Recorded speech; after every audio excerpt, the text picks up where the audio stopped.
California. Brother, you very much welcome, sir. Thank you very much for being here.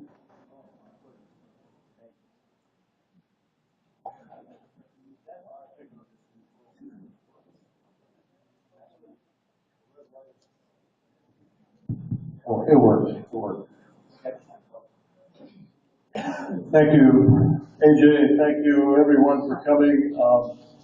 I'm sorry I'm going to have to speak English. I don't know a word of Portuguese, except obrigado. Um, and so I'll be speaking here. I'm not going to sing. People think I look like Tony Bennett or Frank Sinatra.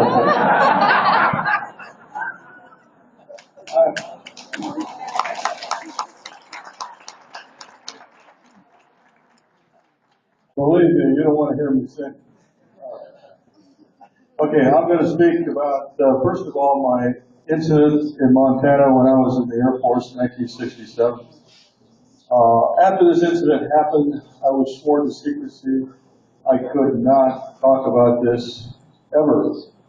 I signed a document which said that if I did talk about this, I would spend the rest of my life in prison. So I was paying attention. I did not speak about this.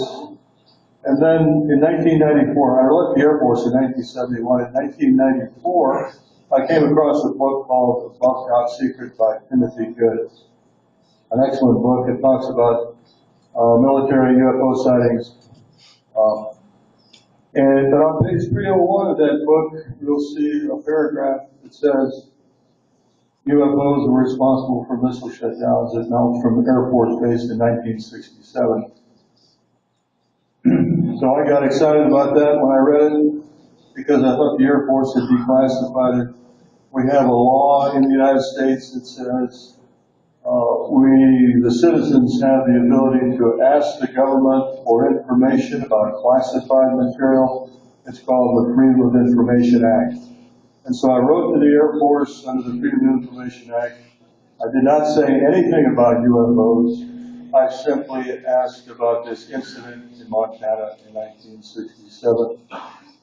They said, and they wrote me back and said, this is classified. However, since it's been so long and you're requesting it under the Freedom of Information Act, we're going to release documents to you. And so they declassified what I call the Echo Flight incident. And I'll explain more what that is in a bit. But at that point, I was able to go public, because I thought I was at Echo Flight. As it turns out, I was not at Echo Flight. I was at another place called Oscar Flight. However, I've been speaking about it for a couple of years, and so I decided to continue speaking about it. But technically, I should not be telling you this, but I'm going to tell you anyway.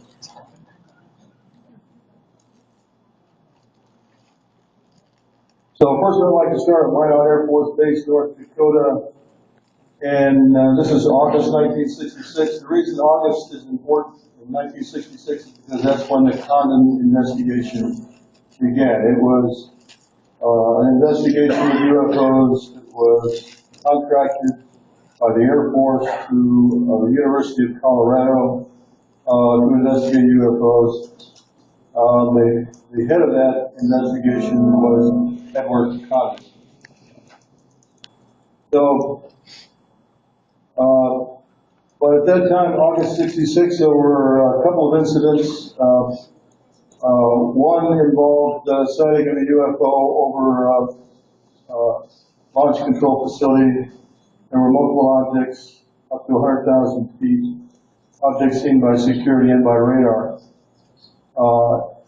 In September of 1966, Lieutenant David Chindelia, who just spoke for the first time in Washington, D.C., at what we call the Citizens Hearing on Disclosure. Some of you probably saw that on YouTube. You can find it on YouTube. But you can find Lieutenant Schindeli's testimony the first time he spoke about it. But again, he relieved the crew that had seen UFOs over their site, shut down all of this.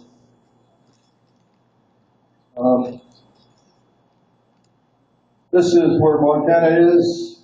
You can see in red. And Great Falls, Montana is about the middle of the state. To the right of it is North Dakota.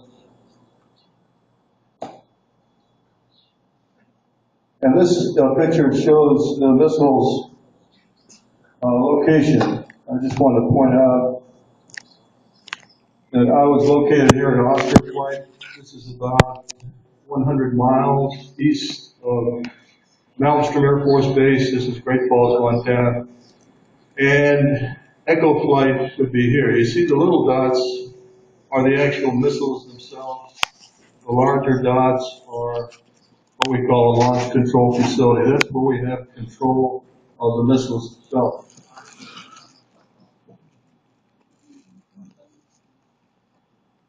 One of the important documents we got from the Air Force was this message. It's you can see it's a secret message. Secret.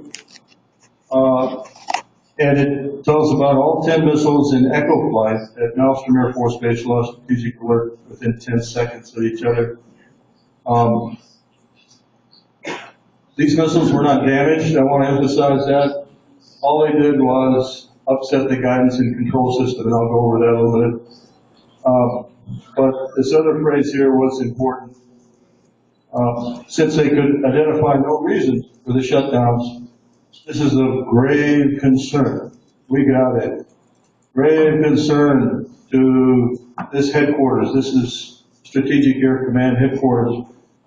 Strategic Air Command control of all the nuclear weapons that we had in the United States.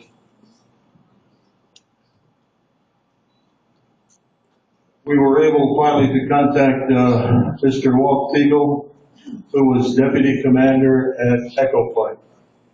And Mr. Fiegel has allowed us to publicize his name. I have an audio tape of my conversation with him I had in 1996. I won't play the tape for you, but he's come forward and said that in March 16, 1967, UFOs were reported over the launch facilities by maintenance people. We had people doing maintenance, and we had security guards out there.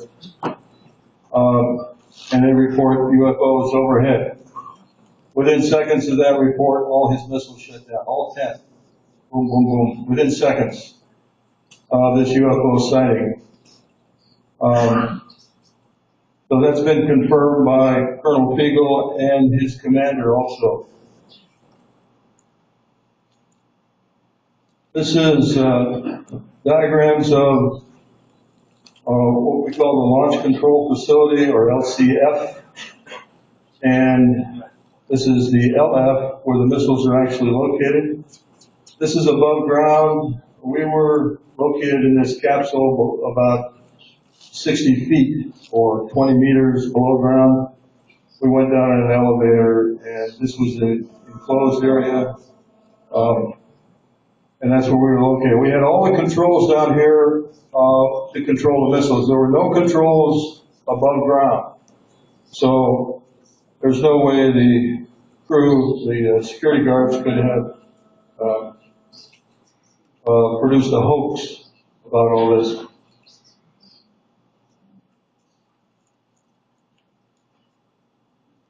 So on March 24th, 1967, I was on duty. That's me, the good-looking one. And my commander, Fred Meinwald, was taking a rest break because we worked a 24-hour shift. And the first call I got was from the security guards upstairs. We had about 6 security guards. And they called down and said that they're seeing strange lights in the sky, flying very fast, not making any noise. They were just concerned because these were not airplanes. These men view airplanes, of course, in the Air Force, and so they wanted to report it. I didn't think much of it. I thought, they were just maybe joking around with people. But I hung up the phone. 5 minutes later, he calls back, and this time he's screaming into the phone. He's clearly frightened, scared to death. He's got all the men with their weapons drawn. They're looking, he says, sir, we're looking at a glowing red object that's about 40 feet in diameter. It's pulsating red light. It's difficult to see a structure, but it's hovering just above the front gate. And he wanted me to tell him what to do. Well, I didn't know exactly what to say except, please don't let anything inside the gate. And so I allowed them to use force if necessary. I didn't know if we were under some kind of a terrorist attack. I just didn't know what was going on. It's just very, very strange to me that you would say something like that. These men were very professional. But anyway, he hung up the phone. And then I went to tell my commander, Colonel Mywalt, about this. And as I was starting to tell him, the missile shut down. So while this object was still up there, we lost all 10 missiles at Oscar flight.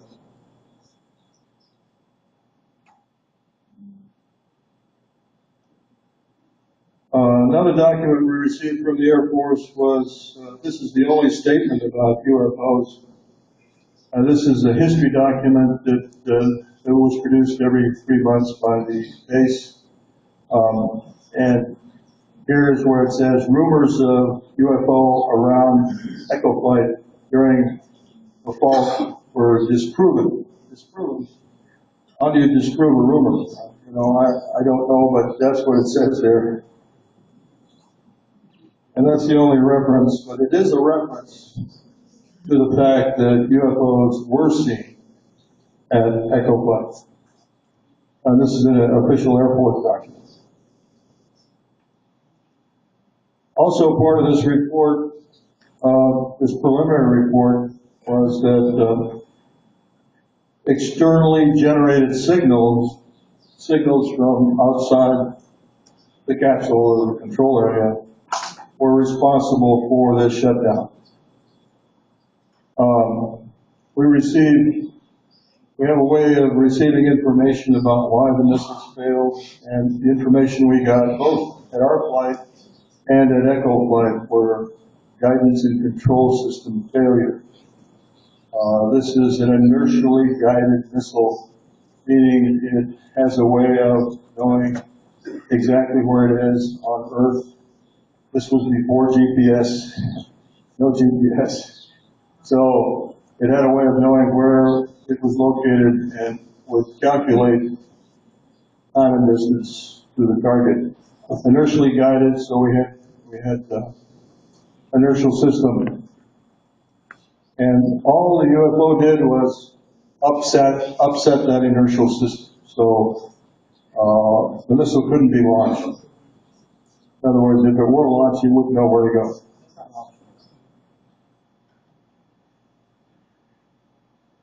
This is a statement by the Boeing investigation. So Boeing had the main contract for the Minuteman missile.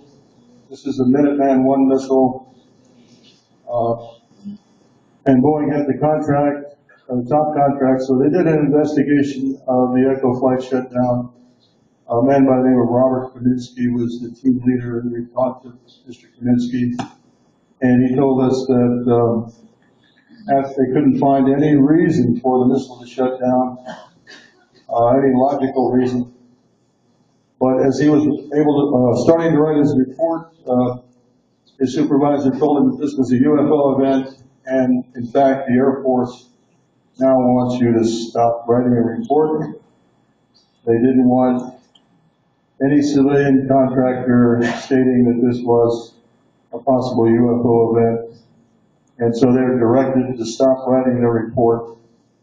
And the reason the Air Force did not want a final report was because the Condon investigation was ongoing. The Condon investigation, as it turns out, was simply a whitewash. It was a way to cover up the entire UFO phenomenon so that the Air Force would not have to respond to Congress, because just before the investigation, counter investigation was contracted, Congress was demanding answers about UFOs. This was true, actually asking questions of the Air Force, what about these UFOs? And that's why the Air Force started this investigation, but it was intended as a whitewash. And I have proof. I want to go over that proof with you. So this was a Belt sighting, March 24th, 1967. It's very well documented in Project Blue Book. If you look at Blue Book files, you'll see this Belt, Montana sighting, March 24th, the same day as my incident. And it was this sighting, this was a truck driver while he was driving, he sees a UFO coming alongside of him. And at the same speed, he sees the UFO just to the left.